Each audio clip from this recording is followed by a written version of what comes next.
최강의 피.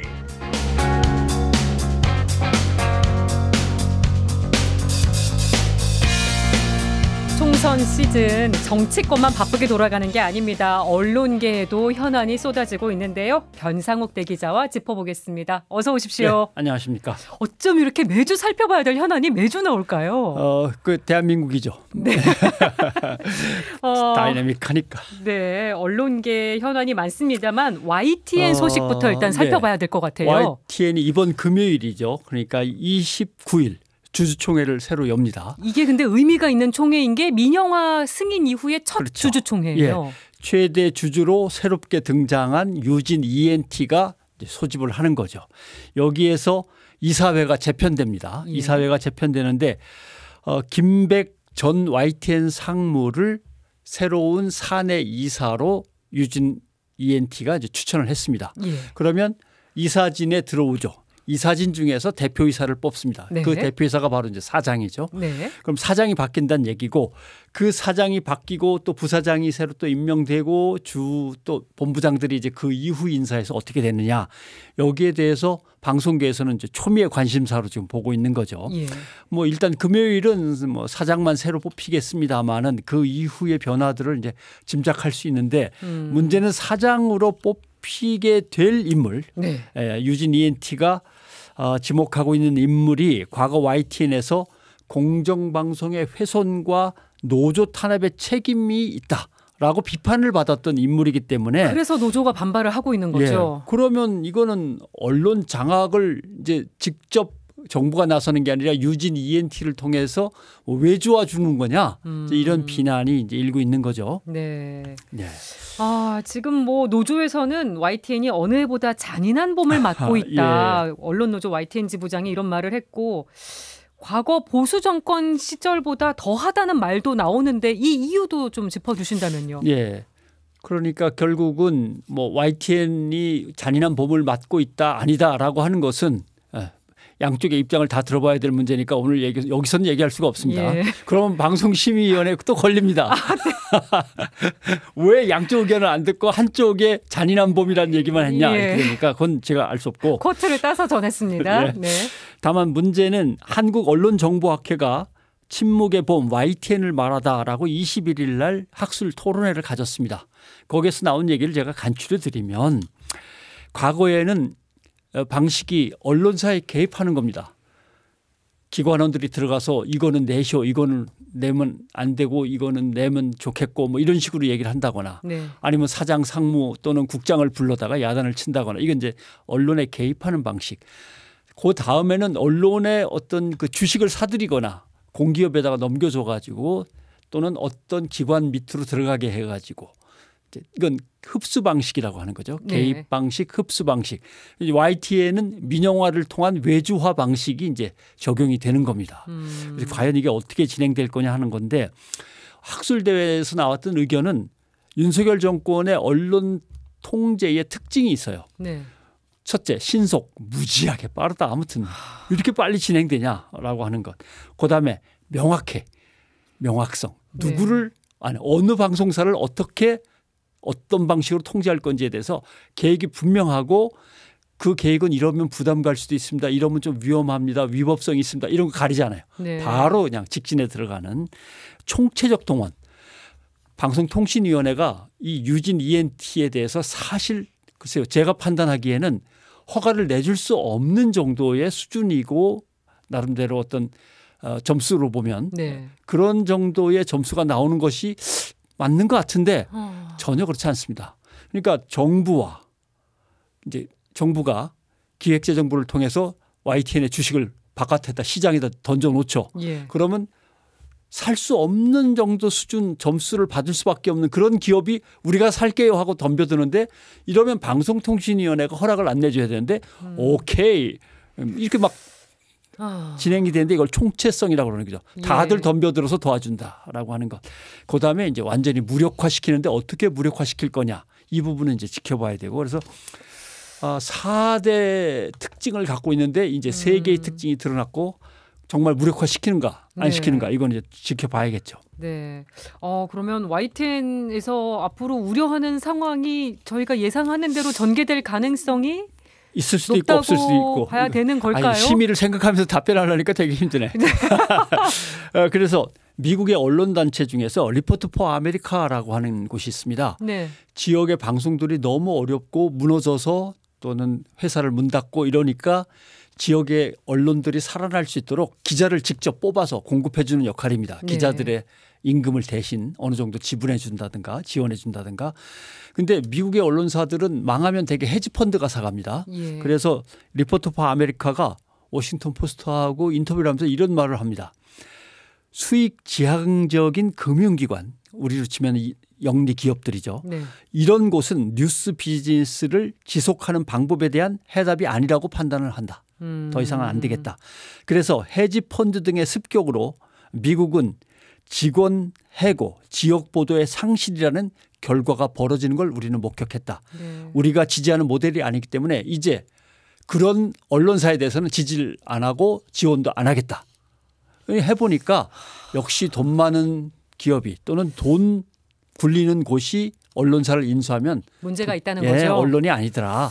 그래가지고 리포트 포 아메리카가 밝힌 바가 있습니다. 그러니까 이런 현상이 한국에서도 안 생긴다는 보장은 없는데 네. 그동안의 경과를 보면 생기고 있는 것도 뭐 나름대로 눈에 띄죠.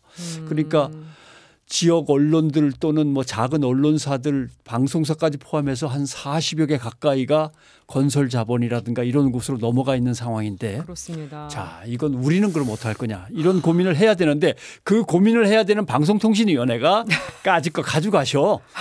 라고 한다면 승인을 내줬다는 없습니다. 거. 예. 그래서 고민해 볼 지점이 있다는 부분 짚어주셨고 총선 얘기도 좀 해보겠습니다.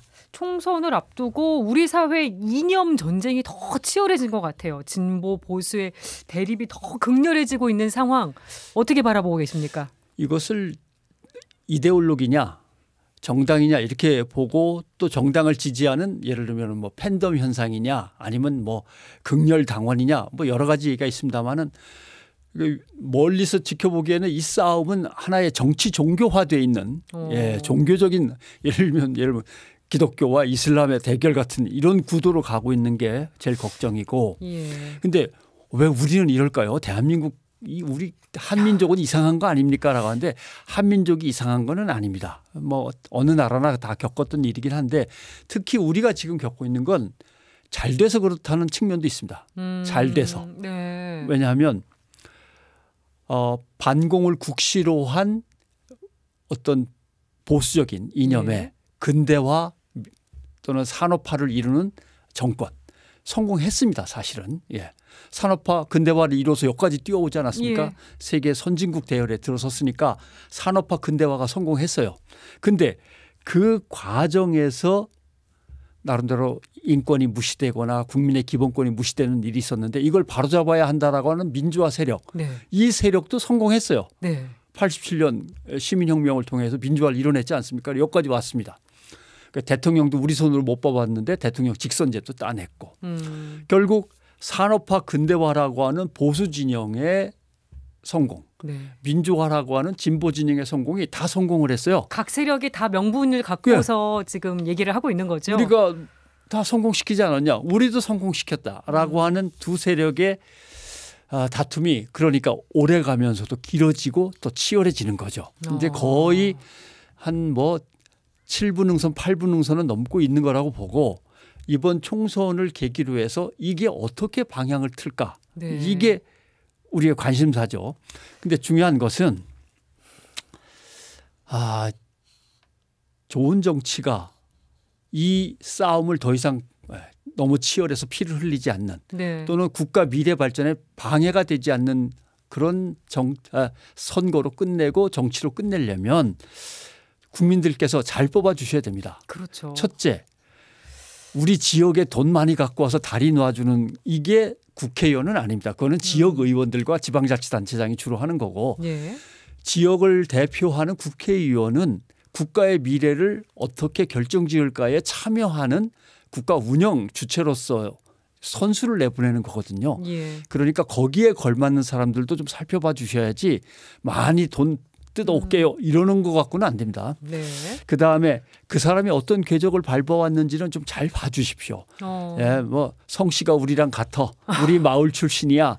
나랑 고등학교가 같아. 뭐 이런 거 말고. 연고나 인연이 네. 아니라. 정말 그 사람이 걸어온 궤적을 보시면서 이 나라를 위해서 뭔가 큰 시야를 갖고 제대로 된 어떤 통합과 또는 포용의 어떤 마인드가 있는지도 좀 봐주시고 예. 또 하나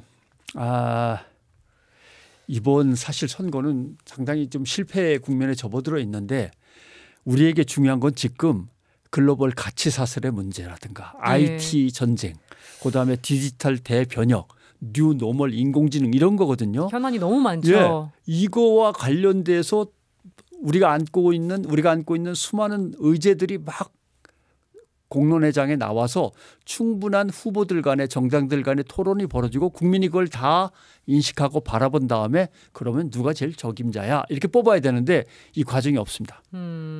그러니까 이게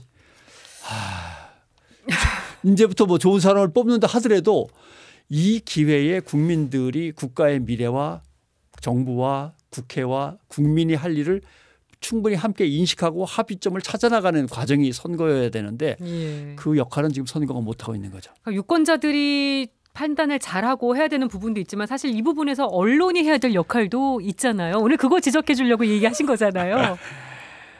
사실 죄인입니다. 네. 언론이 이렇게 선거가 이 방향으로 가면 안 됩니다 하고 언론이 틀어야 되는데 언론이 계속 선수 선발 자 이번엔 누가 될까요 뭐 이거 하고 아니면은 누가 지금 몇 퍼센트 포인트 앞서가고 있는데요. 누가 드디어 다시 앞질렀는데요.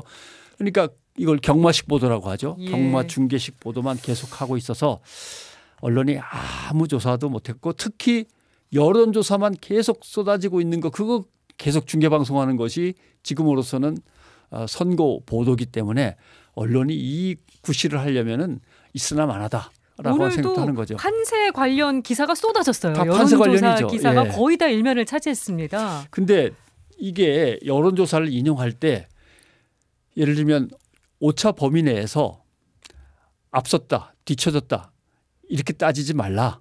그렇게 함부로 쓰면 안 된다. 오차 범위라고 하는 거는 범위가 정해져 있고 이 안에 있으면은 확정 지을 수 없는 것이라는 얘기인데 라고 하니까 언론들이 꼼수를 좀 피웁니다.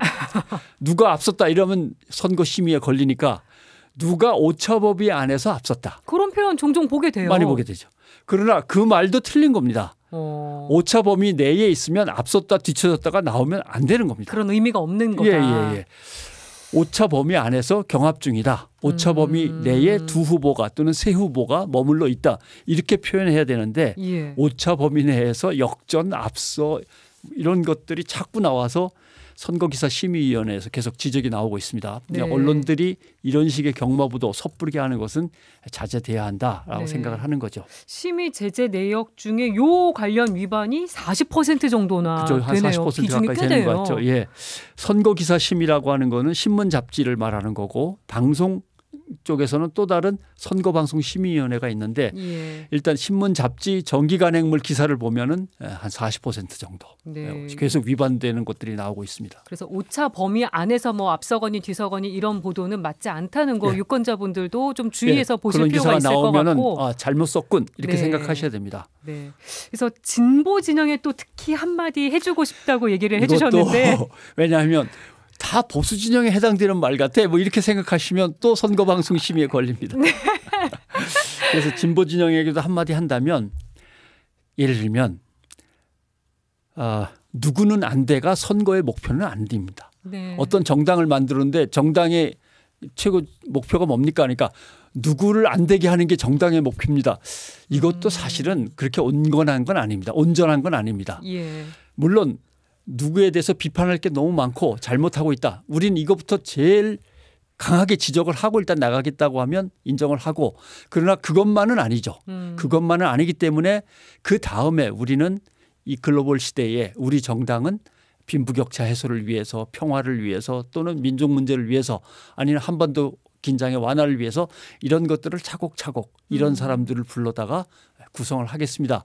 이런 식의 큰 어떤 그림은 국민들한테 보여주셔야 됩니다. 네. 진보 진영에서 지금 녹색정의당, 진보당, 뭐 조국혁신당도 마찬가지고 새로운 미래도 있습니다만은 소나무당도 있습니다만은 뭐 진보당 정당인지는 제가 확실히 성격 파악이 어렵습니다만은 그러나 이런 정당들이 이제 대안 세력이 돼서 양당 구도를 허물면서 이제 국회로 들어갈 건데 예. 특히 진보 쪽에서 늘 생각하는 게 비판만 있고 대안이 없는 것 이것들을 염두에 두시고 빨리 대안을 국민들한테 보여주면서 더 오래가는 정당 이걸로 이제 꾸며주셨으면 하는 바람이 있죠. 네, 저희가 본방송 시간이 한 2~30초밖에 안 남아서 짧게 저희가 종교 방송이다 보니 종교의 역할도 짧게 짚어주시면 감사하겠습니다. 예. 종교는 함부로 정치를 만나면 안 됩니다. 특히 정파 정치를 만나면 안 됩니다. 네. 정파 정치는 또 포퓰레이션을 가지고 국회 의석수를 가지고 살아남지만 종교는 손을 잡았다가 정치가 떠나고 나면은